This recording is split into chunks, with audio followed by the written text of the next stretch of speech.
Hello,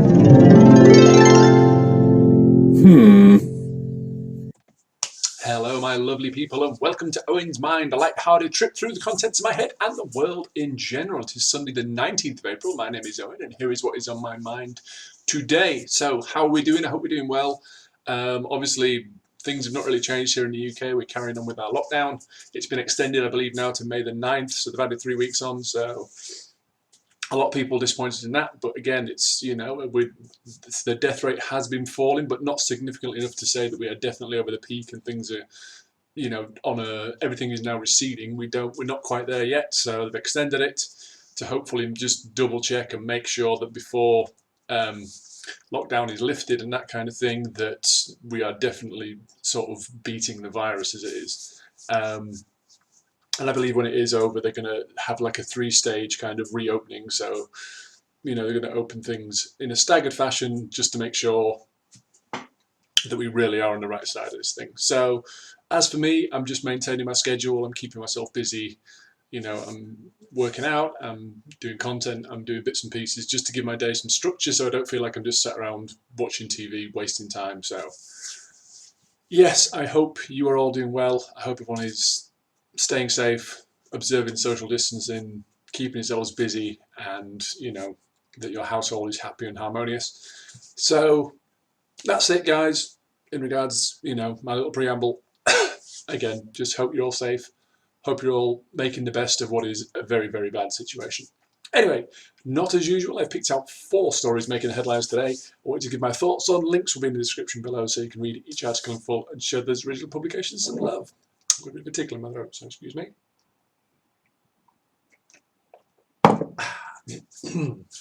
So, without any further ado, let's get into story number 1. And story number 1 today comes from BBC News, called Coronavirus. Stars take part in One World Together at Home concert. So this is covered in all the major trades today, but I've picked up one from the BBC News. So some of the biggest names of music have joined forces to celebrate healthcare workers in a globally televised concert. So Lady Gaga, Paul McCartney and Billie Eilish were among more than 100 artists who performed songs from the living room due to the coronavirus lockdown. The Rolling Stones even managed to play together from 4 separate locations. So the 8-hour show featured real-life stories from those on the front line in the fight against COVID-19. And Lady Gaga, who curated the lineup, called the event a love letter to the world. Dedicating the show to first responders, medical staff, she said the participating musicians all wanted to give a little back because of the kindness you have given us. She went on to play an upbeat version of Charlie Chaplin's Smile, and we want to get together on the other side of this pandemic, and we know you do too. McCartney joined the programme shortly after calling healthcare workers the real heroes of the crisis and remembering his mother Mary, who was a nurse during the Second World War. Titled One World Together at Home, the concert was organised by the Global Citizen Movement and the World Health Organization. It began with a montage of people in the lockdown applauding the efforts of healthcare workers around the world, from France, Spain, the UK, the US and elsewhere.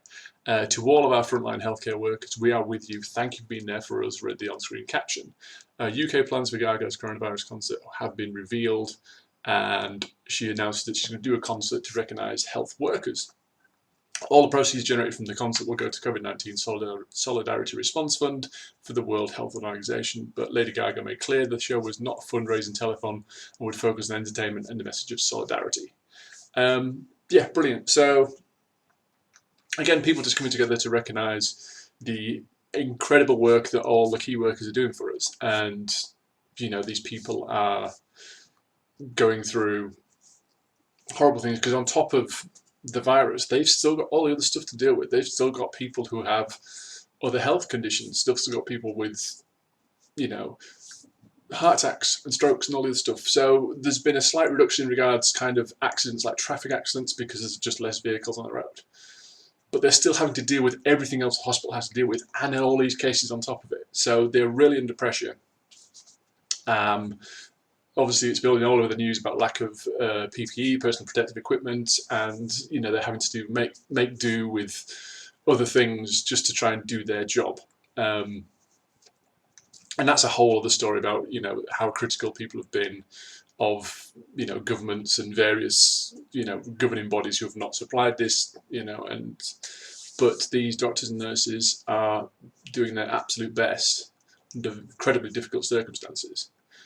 And, as it filters down, everybody else who is out there continuing to work so that we have some quality of living. You know, people in supermarkets and grocery stores, and you know, people out delivering. So the concert was just basically a big thank you to them. The fact that it was put on as well to help the world, with the help of the World Health Organization, who obviously in recent days been getting a bit of a kicking from the US government. But they kind of rose above that and just said, you know, we're doing this because it needs to be done. And all these people have offered their time to entertain us. You're stuck in your house. This is something we can do. So let's do it. And let's just, you know, give out a big thank you to everybody who's working hard and risking their health to help ours. So just a brilliant story, a nice one to start off with. So that's it. That's all I wanted to say. So let's move from story number 1 about great people to story number 2 about real human garbage. So this is on BuzzFeed News. A doctor was charged with fraud for allegedly selling drugs he claimed were a coronavirus miracle cure. Yeah, just this, in any crisis this happens. You know, whenever there's a human tragedy, people will try and profit from it. It happened in 9/11, and any other kind of thing that was worldwide news, somebody said, oh, well, I can do this. You know, there was lots of charities set up in the wake of, let's say, 9/11 and the tsunami a couple of years ago, the one that happened, I can't remember, it was on a New Year's Eve. I can't remember the exact region, I do apologise. But again, lots of fraudulent charities set up, which then pocketed the money. It does happen, but again, this is very recent, and it's just nasty and it's insidious. So, California doctor has been charged with fraud for allegedly selling a 100% cure for COVID-19 that included drugs touted by President Trump as an effective treatment for the disease caused by the coronavirus. So this is Dr. Jennings Ryan Staley, a licensed physician, was charged Thursday with mail fraud in connection with the sale of what he described as a 100% cure for COVID-19. The US Attorney Office for the Southern District of California said in a statement. Staley, who operates the Skinny Beach Med Spa, a beauty spa in San Diego, allegedly claimed that the treatment would make customers immune to the virus for at least 6 weeks.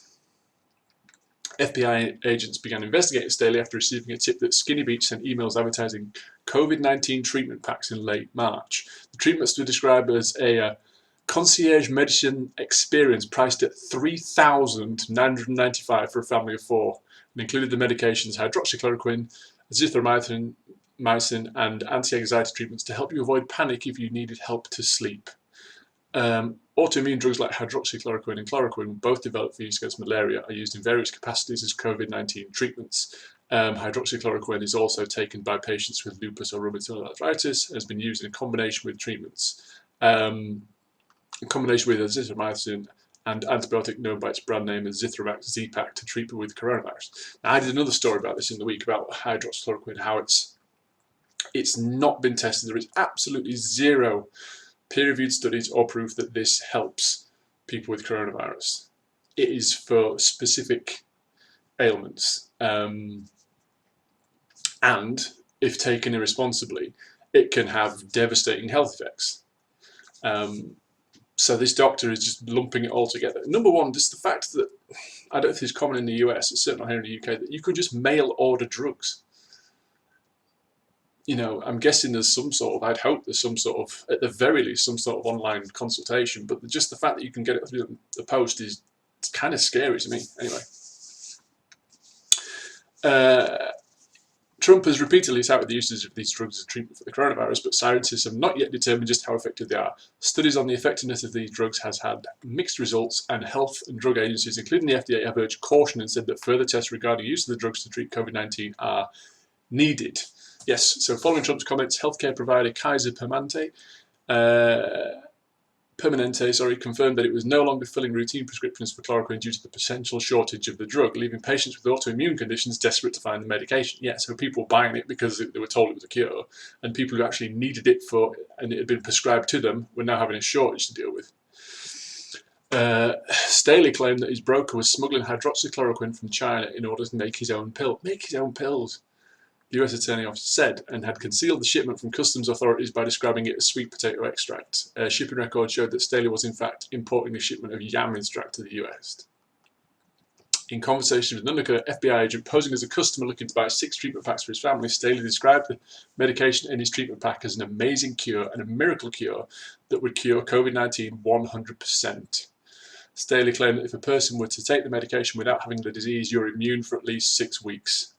According to the US Attorney's Office, he referred to the medication as a magic bullet. It is preventative and curative, he said. It's hard to believe, it's almost too good to be true, but it's a remarkable clinical phenomenon. If I'm hearing you right, if I buy these kits from you, then that's going to pretty much guarantee that neither my kids, my dad, my wife, any of us get sick, and if we are, it's going to cure us, right? Staley was asked by the undercover agent during a phone call, according to the criminal complaint reviewed by BuzzFeed News. Guaranteed, the doctor allegedly responded. Later in the call, when the agent repeated the phrase guarantee, Staley responded that a little red flag goes off when I hear the word guarantee. There are no guarantees in life. When interviewed by agents later on, Staley denied that Skinny Beach had informed patients the treatment were 100% effective cure for the COVID-19. He said, no, that would be foolish. We would never say anything like that, Staley said, adding that it was not definitive that the medication he offered cured COVID-19. Sounds pretty much like he did say that, and like the emails said that, and now that he's been collared, he's like, oh, no, we never said that. So he allegedly planned to sell the kits through a new website, covid19medkits.com, whose homepage read, protect yourself with hydroxychloroquine and Z-Pack, available by online prescription shipped to your door, according to the criminal complaint. So I'm reading this article in full because it's heinous, and I just want to make sure it's all out there. So, statement, we will not tolerate COVID-19 fraudsters who try to profit and take advantage of the pandemic fear to cheat, steal and harm others, said US Attorney Robert Brewer Jr. Rest assured, those who engage in this despicable conduct will find themselves in the crosshairs of federal prosecutors. Bravo, excellent. Staley's attorney, Patrick Griffin, denied that patients were being taken advantage of and said in a statement sent to BuzzFeed News that it was an inherent inconsistency for Staley to be prosecuted for promoting the same medication as championed by Trump. I don't think it is, and here's why. Trump said, just take it, what's the worst that can happen? That's just a guy's opinion. This is a medical doctor. And it states in his website that there'll be an online, it can be prescribed online. If you are prescribed something, it's because it's suitable for you. It's not just a guy saying, try this. This is somebody saying, yes, this is appropriate for your symptoms. That's why I think it's different. That's why I don't think you can say, oh, well, Trump said it, so you're not prosecuting him, so why my guy? That's what I think is going to make the difference. In my mind, I'm no attorney. The same executive branch that's been touting these two medications for a week has now turned around and criminally charged an Iraq veteran, Dr. Staley. No criminal record for doing exactly the same thing that this administration has been doing the whole time, Griffin said. There's a need for these medications. There are a lot of different people and organisations that are following the lead of our chief executive. Griffin said that the government should be focusing on regulation rather than prosecuting doctors like Staley, who faced up to 20 years in prison if found guilty, and I think he should do every one of them. Does anyone think that if the president didn't start pushing this, that we'd be having this conversation, or that this would be in a public space? Of course not, Griffin said. It's not a scam, it's not a crime. Actually, it is a scam, and it is a crime. It's a scam because it doesn't work. It's not been, you are touting a drug which has not been approved by the FDA. So you're prescribing something which is not for a ailment which has not been tested or peer-reviewed that it even helps with. And as I said in my other video, the side effects of hydroxychloroquine, if taken in an overdose, can result in heart failure, among lots of other unpleasant things. The US Attorney's Office of the Southern District of California did not respond to calls Saturday. Assistant US Attorney Robert Hui told the New York Times that the case is not about the drugs Staley was allegedly selling. It's not about whether drugs are good or bad. It's about him telling would-be customers in an effort to sell his services that what he was offering is a 100% cure and it confers temporary immunity. So yeah, they're basically saying, yeah, we know the drugs work, but they don't work for what he's saying they work for, and him saying that they work far better than they actually do. So saying that basically, if you're saying it causes immunity, what you're saying is it's a vaccine. If you're saying it protects you against COVID-19, you are essentially saying that hydroxychloroquine and Z-Pack is a vaccine for it. And it's not. It's very clearly not. So it's very clearly fraudulent. Because if you're a doctor, you would know this. You must know this. I'm just a guy who reads Google, and I know this. So the whole thing just stinks of profiteering off people who are scared, and yeah, I think it's a disgrace. So we'll see how it turns out. Hopefully, severe repercussions will happen, because You know, when people were selling hand wash for like $100 on Amazon, that's disgraceful. But it's hand sanitizer. It does what it says it does, but that's profiteering. This is more insidious to me because it's selling false hope. And it is false, let's face it. And I don't know how much drugs are, but £4,000 for a family of four. I don't know if that's inflated because of what it's touted to do, or if that's a reasonable price for these meds. I don't know. It seems expensive to me, but then again, I've got the benefit of the National Health Service over in the UK. But just the whole thing, this whole story is just makes my blood boil. It sounds so insipid and insidious, and it's just people preying on people living in fear. You know, if somebody said to you, I've got a cure for, if a family member got really sick and you've got young children, and it's somebody can sell you something which they know is not a cure and offers no immunity, because you're a doctor, and you should know that, because I'm not a doctor and I know that, because other people, far more people and hundreds of people and hundreds of scientists and doctors have said there is no proof, and you're going 100% guaranteed. When you're using those kind of words to vulnerable people, that is a disgrace. Anyway, let's move on. Story number 3. I promise we're going to finish on some lighter fare, but you know, we've got to get through this first. So story number 3, Mail Online. Do testicles make men more vulnerable to coronavirus? Study suggests testes harbour COVID-19, giving the virus sanctuary from the immune system. Yeah, great. There you go. Testicles may harbour coronavirus and give it sanctuary from the immune system, which allows the infection to persist for longer in males, a study has suggested.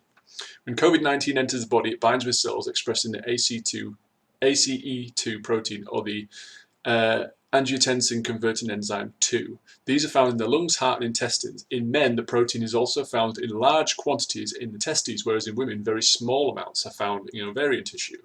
Coronavirus is more likely to severely affect men than women. In the UK alone, men are dying from the disease at twice the rate of women, according to the Office of National Statistics. Men had a mortality rate of 1,728.2 per 100,000, while women had a rate of 840.9 per 100,000. So the study was carried out by researchers in New York and Mumbai, followed 48 men and 20 women living in Mumbai who had been infected with the coronavirus. While a woman in the study took 4 days to clear, the infection in men took 50% longer, needing 6 days. In 3 families that took part in the study, men also took longer than women to recover from the coronavirus. Participants ranged from 3 to 75 years old, with an average age of 37. So before I go further, just so you know, that is not a big study. 48 men and 20 women living in Mumbai infected with the coronavirus. And again, based on the previous story, I cannot say, well, this is absolute fact. This is what a study is just suggesting at this point, okay? So Dr. Aditi Shastri, an oncologist at the Montefiore Medical Center in the Bronx, carried out the study with her mother, Jayanthi Shastri, a microbiologist at the Kasturba Hospital for Infectious Diseases in Mumbai. Their work was released ahead of publication on medical website medRxiv. It has not been peer-reviewed. So, you know, at least they're being honest, straight up with it. Virology professor Ian Jones at the University of Reading said the coronavirus would need to travel in the bloodstream to reach the testes, which is not generally what the virus does, okay? The main site of virus replication is the respiratory tract, and to reach other sites, the virus should have to travel in the bloodstream. This has been reported in the virus, but is not generally what coronaviruses do. Men generally do worse than women in immunological outcomes, possibly the result of the only one X chromosome. And I think that imbalance is more likely behind the differences seen. This is not work, is not peer reviewed. So yeah, he's basically saying because the women, the female chromosome is XX and men are XY, and they're saying it's more likely that because the virus would need to be carried by the bloodstream to get to the testes and kind of shelter there. And coronaviruses don't tend to do that. They tend to be more, focused on the respiratory tract, which is why there's such a cry out for ventilators and people have shortness of breath, because that is where the virus is housing itself. Professor of molecular virology at the University of Nottingham, Jonathan Ball, said that a separate study found no coronavirus in the semen of sufferers, suggesting it wasn't an important reservoir for coronavirus. In a different study, which again was a preprint and so not peer-reviewed, a small number of males had their semen tested for the presence of the coronavirus while they were recovering from the virus. There was also a sample of testes from another patient that had unfortunately died. None of the samples tested positive for the presence of the virus, suggesting that the male genital tract wasn't an important reservoir for the virus. Professor of Medical Imaging at the University College London, Derek Hill, said that much more data was needed before any concrete conclusions could be drawn from this study. So yes, so the mortality rate for men is higher than women, but they're suggesting that this study is not. It's not a cause, essentially. What they're basically saying is because guys are not having a higher mortality rate because they have testicles. Guys have a high mortality rate, and they just happen to have testicles. It's just, they're not linked, because the studies they've done have said when people have died of the coronavirus, we've taken physical samples of their testicles and the semen and the genital tracts, and there's been no presence of coronavirus there. So it doesn't suggest that the virus harbored there, and therefore the body's naturally antibodies couldn't get to it and it's killed them. But an interesting study. The thing is, at the minute, because we don't have a vaccine available, and the virus, from the impression I get is that we're pretty sure we know its gestation. We know how long how it enters the body, how long it stays in the body, how it attacks the body, that kind of thing. But there's still all kinds of questions we're not aware of, because it's a new virus. It's not been around that long. Whereas flu, we've had decades and decades to study. This is new, so people are going to study every aspect of it to try and find the markers and try and find. The more we know about it, the more effective our defences are going to be. So, is it a worthwhile study? Yeah, it's worthwhile looking into it. If nothing else, so that it can be ruled out if it's proven that this is not actually the case. But it's one of those things at the minute. Everything needs to be explored, and then you rule out. Okay, so we know it doesn't do this. So if it doesn't do that, then we can cut that off, and all our resources can go to what's left. So does it store itself here? Does it attach to this? Does it attach to that? No. Okay, right. So that can go now. So then what you're doing is you're bringing the focus of your research in onto the things it can be. I can't remember the official kind of phraseology, but it was something along the lines of, what's the famous quote? Once you eliminate all the possibilities, whatever you're left with has to be the right answer, that kind of thing. And that's essentially what they're doing. So yeah, it was worthwhile doing the study. It says initial responses to it don't think that's the case, but let's see. Anyway, let's move on. Story number 4. Light affair to finish with, or is it? So this is from Cinema Blend. This is a story which I'm basically going to freewheel on, but I just wanted to give you some context so you can link to this article and it kind of tells you what it's about. But it's essentially Disney have edited their 1984 movie Splash before putting it on Disney Plus. So for those of you who don't know, Disney Plus is the new Disney streaming service carrying all the Disney properties. So TV shows, classic movies, Disney movies, Marvel movies, Star Wars, all of it on Disney Plus. Now, there was a bit of a furore in the week. So this story's been around a few days, but I'm not sure if it's in the mainstream media too much, but I just had some thoughts on it. So the 80s movie Splash, featuring Tom Hanks when he was back doing primarily kind of comedic movies, and Daryl Hannah as a mermaid, which he meets. And when she has a tail when she's in the ocean, but when she emerges and gets dry, she gets female legs, and she's naked when she first appears, and she's got blonde hair and everything. Now, in the original cut of the movie, towards the end, I believe, she returns to the ocean, and she kisses Tom Hanks, and she runs down the beach and dives into the water. Now, originally when they released it, she had some sort of like a hair kind of bikini which covered the top part of her bottom. But as she dove into the water, you could see that bum, essentially. You could see some the crack of her bottom as she disappeared into the waves. Now, Disney Plus, what they've done is they've added some CGI to make her hair longer, and it's not particularly convincing. It's a very brief shot in the movie, and there's lots of comparisons online on YouTube. You can kind of see the original and the edited one. And what it does is it just covers that last few frames where you can actually see kind of the separation in a buttocks. That's it. And there's been an outcry. People are like, oh no, they've censored this and they've censored that and this, that, and the other. My concern is not that they've done this, it's that what this might lead to. So everyone's crying censorship. So the official definition of censorship is it's the suppression or prohibition of any part of books, films, news, etc. that are considered obscene, politically unacceptable, or a threat to security. So is this censorship?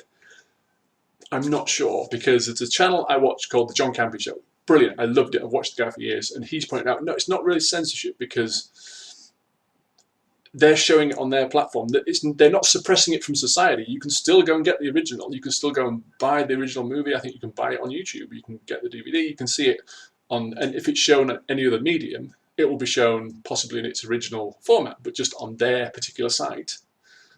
They are choosing to edit it. Just like if you show on ITV in the UK years ago, when they used to show, there was very famous editing of RoboCop. I don't know if you can find it anywhere. It was hysterical. Hysterical. They chopped out so much to show it on TV that all the language was, oh my God, just, and they were famous. They did Die Hard as well, and John McClane's very famous Yippee-ki-yay. They did. They got somebody to dub over, so instead of the NF at the end, they said Yippee-ki-yay Kimasabi, and they had the guy who did the Kimasabi had the deepest voice in the world, and the sentence just drops off a cliff because it goes Yippee-ki-yay Kimasabi, just stuff like that. And RoboCop was unbelievable. They edited so much out of it, and it's hysterical. So the point I'm making is basically, you have a right on your channel to show, or your service, what you want. Now, Disney owns Splash, it's their property, they can edit it how they see fit. If they want to cover this over, they can do that. And apparently there's another shot where I think when she's kind of first emerged from the water and she's very uncertain about the world around her, the world of land, essentially. She walks past the Statue of Liberty. It's a side shot. So you see her from the side, from the sort of the waist down, you see the curvature of her bottom. That's now blurred, apparently. Now, I've not seen many more people mentioning that, but if that's the case, again, it was a very clear shot, and now they've kind of blurred it as she passes by. But again, it's theirs, they can do what they want. My concern is, because they now, essentially, because what they did is they pulled all their Marvel content off Netflix, and it is now on there. I think there's some things with a few licenses which are not expired yet, but eventually all that will go, and it will all be on Disney+. So if you want to watch it on streaming, you'll only be able to watch it on Disney+. Or you can buy the physical media, obviously, but if you watch it on streaming, as a lot of people now do, people are moving away from physical copies of things. They like it all on streaming because it's nice and neat. You don't have shelves and shelves full of Blu-rays. And I'm watching this and I'm thinking, okay, so what they've done is they've edited out maybe half a dozen frames of Daryl Hannah's butt crack, because it's not age appropriate. It's not appropriate for their channel and their values. Okay, fine. Okay, but then you think, when I saw Avengers Endgame, there's a scene in that where Ronan, so Hawkeye, his family's been dusted, and he basically goes rogue, and he's in Japan, and he kills a load of triads, or whatever you want to call. He kills a load of Japanese bad guys, and he cuts one of them's throat, and the guy clasps his throat, and blood pours down his chest, and he collapses over dead. And I'm like, they're going to have to censor that, because how can you possibly argue that half a second of somebody's bare bottom, which everybody in the world has, is more corrupting to young audiences than a guy getting his throat cut by a sword? In quite a graphic way. When I saw it, I mean, now I am unshockable at this point, but when I saw it in the cinema, I was like, that's pretty bold for a Marvel movie. Because it is very, there's blood pouring over his fingers and down here, and then he falls dead. And you're like, okay, I've seen far worse violence, but not in this kind of movie. I was very surprised to see it there. So surely when this goes to Disney Plus, they're going to have to edit that as well. And because it's going to be the only online streaming site you can view that on, that movie will forever be like that unless you buy the physical media. So my concern is this now the slippery slope thing? Yes, it's theirs and they've got the right to do it.